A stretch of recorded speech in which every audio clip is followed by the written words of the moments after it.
عشان اللي بيقولوا مصالحة مع الإخوان واللي بيتكلموا عن إنه قطر ملهاش دور والتنظيم الدولي بتاع شوفوا الفيديو.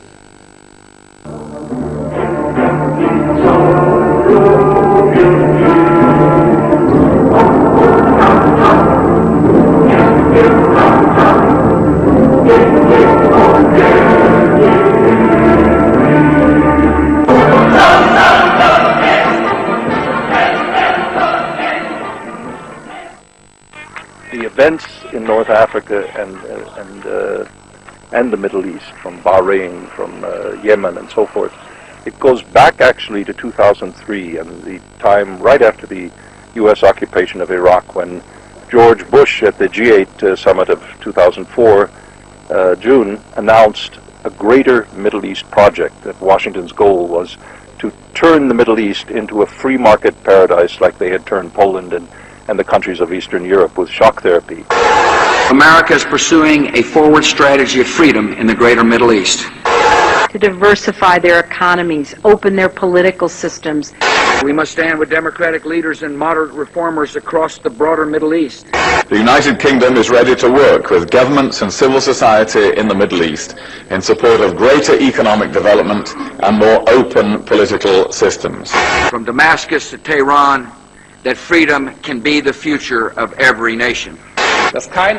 You must not get the impression that what happens in the streets of Cairo at the moment is initiated by the Western world or other foreign states.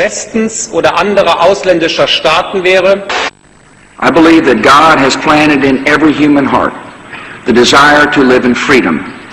And even when that desire is crushed by tyranny for decades, it will rise again.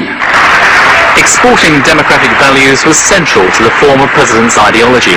Iraq was meant to be part of that, but there was also more subtle work going on. And this is the man responsible, Jim Glassman, former Undersecretary for State under George Bush.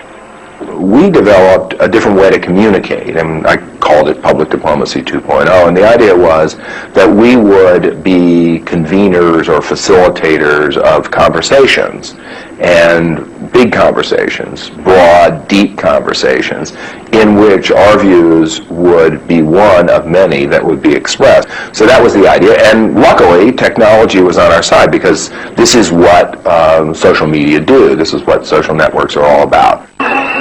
The State Department had been inspired by the amazingly successful grassroots demonstrations in Colombia against FARC guerrillas, organized through Facebook.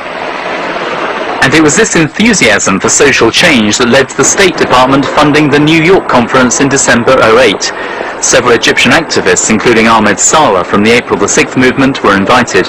There was opposition in Egypt to any members of the April 6th movement coming to the United States. In fact, we invited, I think it was 3 or 4 people. One of them was stopped on his way to the airport. Another one had his passport taken away. So Saleh was the only one, as I recall, who actually got out of Egypt and came to our meeting. Social networking has played a huge part in subsequent protests, organizing non-violent protesters for the overthrow of the Moldovan regime, and then Iran in 2009. But there the state crushed opposition and even used the web to track down internet activists. Some have been hanged. So Facebook is really helping us. The New York-based Alliance of Youth Movements, the body which the State Department funded in 2008, has supported protesters around the world. Here they're Skyping advice to Pakistan. It's also received British government funding.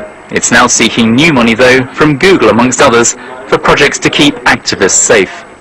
We don't have a political agenda, and we appreciate that sometimes it's a tight line, right? So our goal and our mission is really to enable civil society, and in putting those tools out there, showing how they can be used.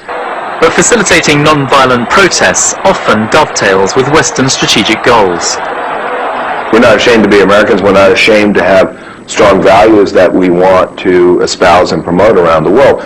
But we also want to be effective, and the most effective means of communicating and ultimately influencing, let's not kid ourselves, that's what public diplomacy is all about. It's about influence to meet strategic goals.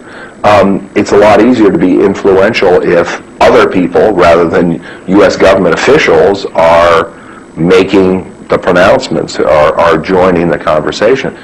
Once these networks are unleashed, though, no one can be absolutely sure in which direction they'll travel. Now, for the libertarians under George Bush, this is no problem, because they believe their arguments about freedom and democracy will win the day. But it's also true that sometimes the West has supported dictators in the name of stability and counterterrorism, and this means this path is by no means a straightforward one. واضح جدا عشان الجماعة بتوع 6 ابريل يحطوا لا مؤاخذة بلغة قديمة في بقهم ويسكتوا.